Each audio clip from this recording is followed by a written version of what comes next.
president can, of course, command the troops, but only Congress, of course, should be able to lead us into war. The president can conduct treaties, of course, with foreign countries and make those treaties. But as I've already told you, the Senate has to confirm those treaties, has to ratify those treaties. And as I mentioned before, of course, they refused to ratify the post-World War I settlements that will come forward to them. The president has the power to appoint chief justices to the Supreme Court, chief justice and regular justices, but only the Senate has the power to confirm those. And this has become a very controversial situation where in the latter part of the Obama administration, the Senate, Republican-dominated Senate, just simply refused to consider for an extended period of time, over 8 months, anyone that Obama would put forward, holding out that they hoped that they would win the next presidential election. Of course, that's exactly what's going to happen, and they would then begin to, of course, shape the court in the way they wanted it to be. But the system is just replete with checks and balances, all of with the intent, of course, of preserving and protecting the rights and liberties of the people of the United States of America. So, it is a much more powerful government that they will institute, but of course, it's one that at least there is the effort to try to do the best they can to protect the American people. So, I think it was like September the 19th or 6th, forgive me for that, but about mid-September, they finally were done. They were done with this. And it's kind of an interesting moment there where you have the remnants, of course. Remember, they'd been there for, God, I don't know what it was, 16 and a half weeks. It's a long time that they'd been there together.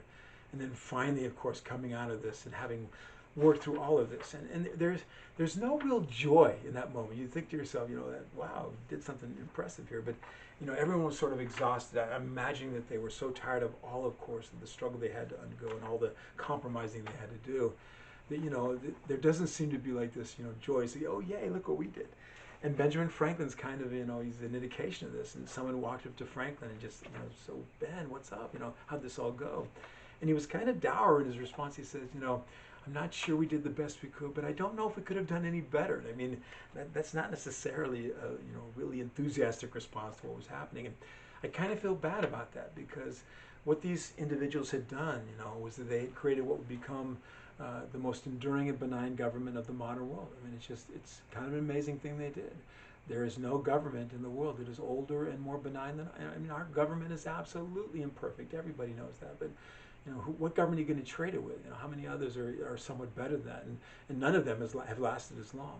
And of course, you can say to me, well, but Chris, China is ancient.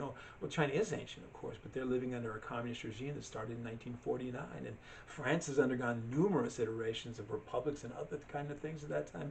Even Great Britain has been transformed in terms of its basic governing apparatus. So just this is the oldest, most benign and enduring government of the modern era. So it kind of makes me sad. These guys walk out of the convention not necessarily realizing what had happened there. And it's too bad that, maybe the citizens of Philadelphia hadn't created a tunnel of love. When you guys ever did the tunnel of love thing, for all the kids when they're playing soccer or whatever. When I was in my youth, they never did anything like that. I would have loved to have gone through a tunnel of love. That would have been so fun. And all parents kind of doing the archway, you go through that thing and whatever on your way to your victory. Anyway, it's too bad that the citizens of Philadelphia didn't make a tunnel of love to show some appreciation, of course, for the efforts of these individuals who had created what really was one of the more outstanding expressions of government as far as the world is concerned. I'm going to take a little break here and then come back in just a second.